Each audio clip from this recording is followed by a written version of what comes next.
everyone. Myself, Dr. Rekha Bhadoria, Assistant Professor, government PG college Jhalawar. बच्चों, अपराध के बारे में हम पहले काफ़ी कुछ अध्ययन कर चुके हैं। उसमें से थोड़ा सा हमारा जो रह गया था, आज हम उस पर विचार करेंगे कि जो हम अपराध है और अपराधी हैं, जो हमारी सामाजिक व्यवस्था को गड़बड़ाते हैं, उसमें अव्यवस्था उत्पन्न करते हैं, नैतिक और सामाजिक नियमों को तोड़ते हैं, कानून को तोड़ते हैं, तो ऐसे व्यवहार से हमारी सामाजिक व्यवस्था जो है वो गड़बड़ा जाती है। तो इसके लिए, इसको रोकने के लिए सरकार ने, राज्य ने कुछ ऐसे दंड की व्यवस्था की है जिससे हमारे अपराधी प्रवृत्ति लोगों में डर की वजह से कम हो और उसको रोका जाए। तो जब अपराधी कुछ कार्य करता है, कुछ ऐसे अनैतिक कार्य करता है जिससे समाज की व्यवस्था को हानि पहुंचती है या सामाजिक व्यक्ति को हानि पहुंचती है, तो उसे रोकना बहुत आवश्यक हो जाता है। तो हम देखते हैं कि अपराधी को जो उसने कार्य किए हैं, आपराधिक कार्य किए हैं, उसके कार्यों का प्रतिफल उसे मिलना ही चाहिए, ताकि अन्य व्यक्ति भी इस प्रकार के कार्य को करने से डरते रहें और उनमें एक डर उत्पन्न हो जाए कि अगर हम भी भविष्य में ऐसा कोई कार्य करेंगे तो हमें भी दंड मिलेगा। और वो व्यक्ति जिसने पहले से दंड किया है, जिसने पहले से अपराध किया है, अगर वो उसे दंड नहीं दिया जाएगा तो वो उन कार्यों की बराबर दोहराता जाएगा, पुनरावृत्ति करता जाएगा, और अगर उसे दंड दिया जाएगा तो वो भविष्य में ऐसे कार्य करने में के लिए दोबारा अपना मन नहीं बनाएगा। इसलिए समाज और राज्य अपराधी के लिए दंड की व्यवस्था करते हैं। दंड नहीं देने से अन्य लोगों में भी अपराधी प्रवृत्ति को बढ़ने और कानून तथा न्याय की अवहेलना करने की संभावना उत्पन्न हो जाती है। दंड द्वारा अपराधी को सुधारने का भी प्रयास किया जाता है। दंड का मुख्य उद्देश्य होता है कि अपराधी के मस्तिष्क में यह बात बिठा दी जाए कि जो अच्छे कार्य करते हैं उनको पुरस्कार प्रदान किया जाता है और जो बुरे कार्य करते हैं उन्हें दंड दिया जाता है, या बुरे कार्य करने के लिए उन्हें बुरा ही फल भुगतना होता है। तो इस प्रकार की जो दंड की व्यवस्था है वो लोगों में आगे आपराधिक प्रवृत्ति को समाप्त करने की मंशा से किए जाते हैं। एक हैं समाजशास्त्री हमारे मैक कर्नल ने दंड के 5 सिद्धांतों की बात कही है कि दंड के जो सिद्धांत हैं उन सिद्धांतों के आधार पर हम आपराधिक प्रवृत्ति को रोक सकते हैं। सबसे पहला है हमारा प्रायश्चित का सिद्धांत कि व्यक्ति को अगर कोई अनैतिक कार्य या आपराधिक प्रवृत्ति के रहते हुए वो कोई अपराध करता है तो सबसे पहले उसमें है प्रायश्चित का सिद्धांत, कि ये सिद्धांत ज़्यादातर हमारा धर्म पर आधारित है, क्योंकि धार्मिक दृष्टि से अपराध करना पाप है जिसका अपराधी को प्रायश्चित करना ही चाहिए। दंड प्रायश्चित का ही एक रूप है। हमारे जो धर्मशास्त्र हैं और पुराण हैं उनमें अनेक ऐसे उदाहरण मिलते हैं जो इस बात को स्पष्ट करते हैं कि व्यक्ति में कोई बुरा कार्य किया है और उसके प्रायश्चित स्वरूप उसने दंड भी भुगता है। जैसे इंद्र ने गौतम की नारी के साथ दुर्व्यवहार किया था तो उसे प्रायश्चित रूप में दंड भुगतना पड़ा, और वर्तमान में भी यह सिद्धांत किसी भी राज्य द्वारा नहीं अपनाया गया है। दूसरा है हमारा प्रतिशोधात्मक सिद्धांत। प्रतिशोधात्मक सिद्धांत का मतलब है कि जो हमें किसी दूसरे के द्वारा हानि हुई है उस हानि का उसी रूप में उसको प्रतिफल देना। जैसे कि यह सिद्धांत जैसे को तैसा, टिट फॉर टैट पर आधारित है। इस सिद्धांत के समर्थक अरस्तु दार्शनिक, स्टीफेन बुकानसे ब्रेडल आदि हैं। इस सिद्धांत का प्राकृतिक नियम और नैतिक न्याय पर आधारित है, जो यह विश्वास करते हैं कि अच्छे का कार्यफल अच्छा है और बुरे का कार्यफल बुरा ही होता है। दंड के द्वारा अपराधियों को सुधारा जाता है, बदला नहीं लिया जाता है। ऐसा माना जाता है कि दंड से व्यक्ति के अधिकारों का अपहरण नहीं होता, बल्कि उसे कमाया है, उसे वही मिल रहा है जो उसने बोया है। कहते हैं ना कि हम जो बोते हैं वही काटते हैं। अगर अच्छा बोएंगे तो अच्छा काटेंगे और बुरा बोएंगे तो बुरा ही काटेंगे। नेक्स्ट है हमारा प्रतिरोधात्मक। इस सिद्धांत सुखवादी दर्शन पर आधारित है।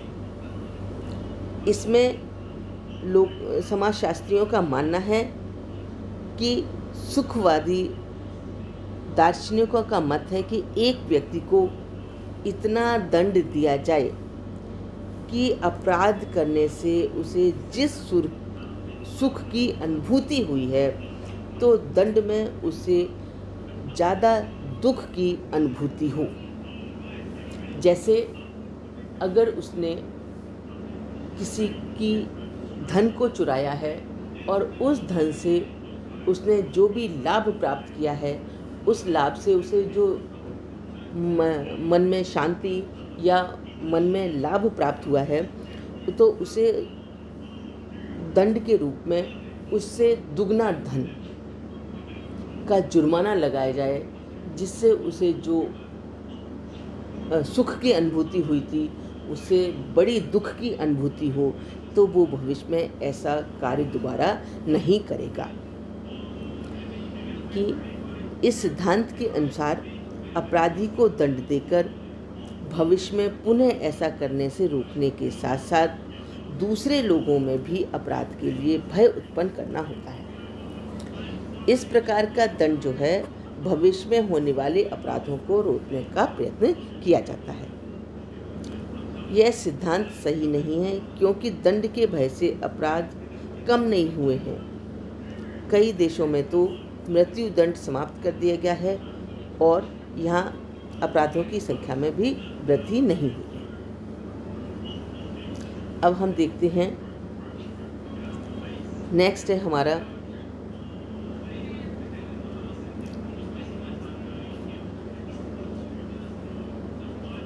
प्रतिरोधात्मक सिद्धांत। इस सिद्धांत की मान्यता है कि अपराधियों को अपराध रोकने से कैसे रोका जाए।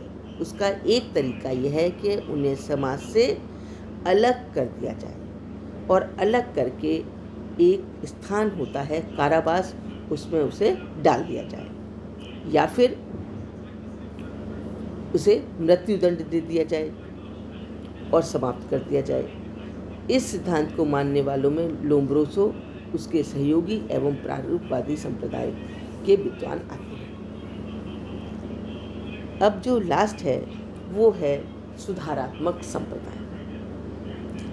कि जितने भी अभी सिद्धांत हमने ऊपर बात की है, जिन सिद्धांतों में हमने बात की है, उन सब पर भी जब समाज में अपराध की दर में कमी नहीं हुई, जितने अपराध थे उन सबको लागू करके देख लिया गया और अपराधों में कमी नहीं हुई, तो जो वर्तमान में है वो अपराधियों को सुधार पर जोर दिया गया है। और यह सिद्धांत वंशानुक्रमण को अपराध का कारण नहीं मानता। इस सिद्धांत को मानने वाले अपराध का एक रोग समझते हैं, जिसे कहते हैं कि उचित उपचार द्वारा ठीक किया जा सकता है।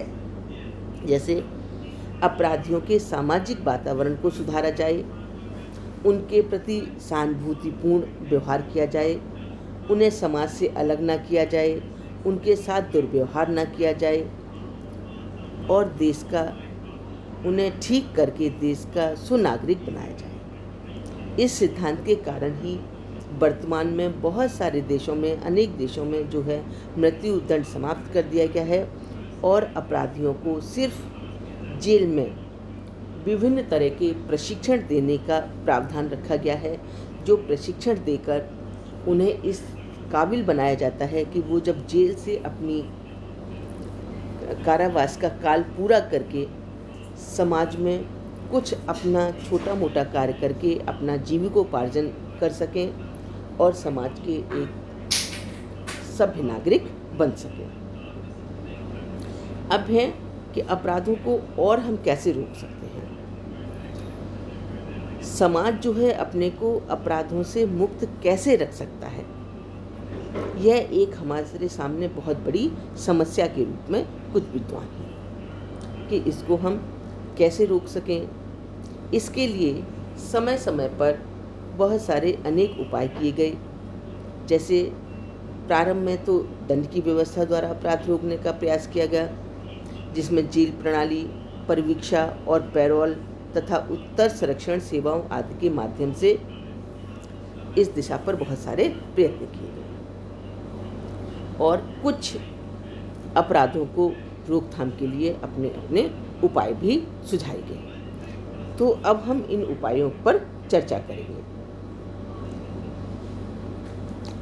हमने देखा कि पूर्व काल में सबसे पहले अपराधियों की खोज की जाए। जो इसका फर्स्ट नंबर है कि पूर्व बाल अपराधियों की ही खोज कर ली जाए।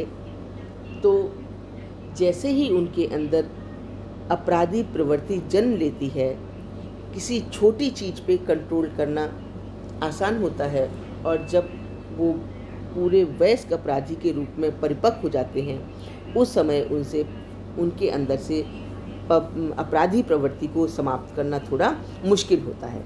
इसलिए सबसे पहले एक ये सुझाव रखा गया कि पूर्व बाल अपराधियों की खोज कर ली जाए। हमारी अंग्रेजी में एक कहावत है कि बुराई को जन्मते ही कुचल दो, nip the evil in the bud. ऐसे बच्चों को हमें सबसे पहले खोजना होगा जिनके आगे चलकर अपराधी बनने की संभावना ज़्यादा होती है और उनके पीछे की परिस्थितियों, उनके पहले ऐसी परिस्थितियां प्रदान की जाएं कि वे आगे चलकर अपराधी ना बने। ऐसे बच्चे आवारागर्दी करने लगते हैं, कक्षाओं में से, स्कूलों में से भागने लगते हैं, जिन्हें हमें गंदी बस्तियों में हम उन्हें ढूंढ सकते हैं। और ये कहा गया है कि इलाज से बीमारी की रोकथाम अच्छी है, इसलिए पूर्व बाल अपराधियों को ही सुधार करके हम अपराध को रोक सकते हैं। दूसरा है मार्गदर्शन, मतलब अपराधियों को जेल में इस प्रकार का मार्गदर्शन किया जाए कि वे जेल में छूटने के बाद दोबारा अपराध करने की आदत को ना दोहराएं। अपराधियों पर अनुसंधान किए जाने चाहिए और अपराध के सही कारणों का हमें पता लगाना चाहिए, जिससे हम क्या करें, बच्चों की आवश्यकताओं का पता लगाकर उन्हें पूरा करने के कार्यक्रम बनाएं। परिवार एवं स्कूल से घनिष्ठ संबंध बनाए जाएं तथा अभिभावकों को, उनके माता पिता को, उनके पेरेंट्स के, उनके दायित्वों का ज्ञान कराया जाए। क्योंकि हमने देखा है बहुत सारे बच्चे अपनी आवश्यकताओं की पूर्ति ना होने पर वो चोरी या कक्षाओं में से भागना, बिना उद्देश्य के इधर उधर घूमना शुरू कर देते हैं और आगे चल के वो एक बड़े अपराधी बन जाते हैं। तो अगर हम इस चीज़ को यहीं पर छोटे स्केल पर रोक लेंगे तो आगे बड़े अपराधी बनने की संभावना भी कम हो जाएगी। तीसरा है हमारा समितियों का निर्माण। इन काम को करने के लिए जैसे उनको उचित मार्गदर्शन दिया जाए, बाल अपराधियों को पूर्व में ही उनका चुनाव कर लिया जाए, तो ऐसा काम करने के लिए कुछ समितियों का निर्माण करना आवश्यक है। ऐसी सामुदायिक एवं पड़ोस समितियों का निर्माण किया जाए जो उनके सीधे संपर्क में आते हों।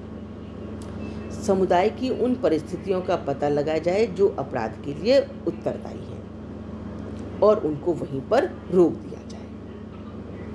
तो भी हमारी अपराधी उनमें प्रवृत्ति पैदा होने की और अपराध करने की संभावना कम हो जाएगी। चौथा है हमारा परिवार का पुनर्गठन। कई बार हम देखते हैं कि अपराधी व्यक्ति विघटित या टूटे परिवारों से आते हैं, जहां पर उनका परिवार के व्यक्तियों के द्वारा उनका समाजीकरण नहीं किया जाता, उनके अंदर अच्छे संस्कारों का समावेश नहीं किया जाता। तो ऐसे बच्चे पहले बाल अपराधी बनते हैं और उसके बाद अपराध करते करते एक आयु पूरी होने के बाद वो वयस्क अपराध बन जाते हैं। तो हम देखते हैं कि जब बच्चे टूटे परिवारों से आ रहे हैं, विघटित परिवारों से आते हैं, तो उन्हें ऐसे उपाय अपनाने चाहिए जिनसे उनके परिवारों में सदस्यों में प्रेम, सहयोग एवं नियंत्रण में वृद्धि हो और पारिवारिक तनाव से मुक्त हों, उनके बीच में संघर्ष ना हो एवं विघटन की जो भी परिवार में समस्याएं चल रही हैं उनकी समाप्ति हो। तो बच्चों को एक सुखद वातावरण मिलेगा, उनकी आवश्यकताओं को ध्यान रखा जाएगा, तो भी बाल अपराधियों की संभावनाएं कम हो जाएंगी। जब बाल अपराधियों की संभावनाएं कम होंगी तो वयस्क अपराधियों की संभावनाएं भी कम हो जाएंगी, उनकी संख्याओं में कमी आएगी। नेक्स्ट है हमारा स्वस्थ मनोरंजन। आजकल हम देखते हैं वर्तमान समय में अस्वस्थ एवं व्यापारिक मनोरंजन भी अपराध को जन्म देते हैं। जैसे बहुत सारे चलचित्र, टेलीविज़न पर भद्दे नग्न व अर्धनग्न चित्र, अपराध से परिपूर्ण फिल्में, जासूसी उपन्यास एवं सस्ता साहित्य, नाच घर, नाइट क्लब, कैबरे आदि सभी व्यक्ति के पतन के लिए उत्तरदायी हैं। इन सभी को रोकने के लिए सरकार को कठोर कानून बनाना चाहिए, उन पर पाबंदी लगानी जानी चाहिए, जिससे जो बाल अपराध हैं या जो बाल अपराधी हैं वो इन सब चीज़ों को उन पर देखने के लिए प्रतिबंध हो। ऐसा साहित्य ना बनाया जाए, ऐसी फिल्में ना बनाई जाएं जो बच्चों पर गलत प्रभाव डालें और जिससे उन्हें बार बार देखने के लिए उनका मन ललचाए और उसके बाद वो उन चीज़ों से अपने को प्रभावित करें। इसलिए आजकल हमें जो मनोरंजन है वो बहुत स्वस्थ रखना चाहिए। घर के वातावरण के बाद हमारे स्वस्थ मनोरंजन की भी बहुत ज़्यादा आवश्यकता है। अब है हमारा स्वस्थ निवास। जो हमारी वर्तमान सामाजिक परिस्थितियां हैं उसमें अस्वस्थ लोग जगह की कमी के कारण गंदी बस्तियों में, भीड़ भाड़ युक्त मकानों में निवास करते हैं। ये भी अपराध के लिए उत्तरदायी है। अतः सरकार को पर्याप्त मात्रा में नियोजित बस्तियों का निर्माण करना चाहिए तथा मकान बनाने के लिए लोगों को ऋण की सुविधाएं उपलब्ध कराई जानी चाहिए, जिससे वो अपनी सुरक्षित और अच्छी जगहों पर अपने भले ही छोटे ही मकानों का निर्माण कर सकें और एक बच्चों को स्वस्थ निवास का वातावरण दे सकें। गंदी बस्तियों से निकलकर वो बाहर आ सकें, जहाँ पर बच्चों को खेलने की समुचित व्यवस्था हो, पानी की समुचित व्यवस्था हो, जहाँ पर उनका स्वास्थ्य भी ठीक रहे और लोगों की आवश्यकताओं की पूर्ति भी हो सके और आगे बाल अपराधों को रोका जा सके। आजकल थोड़ा सा स्कूल के वातावरण में भी सुधार किया जाना चाहिए, क्योंकि शिक्षण संस्थाओं में भी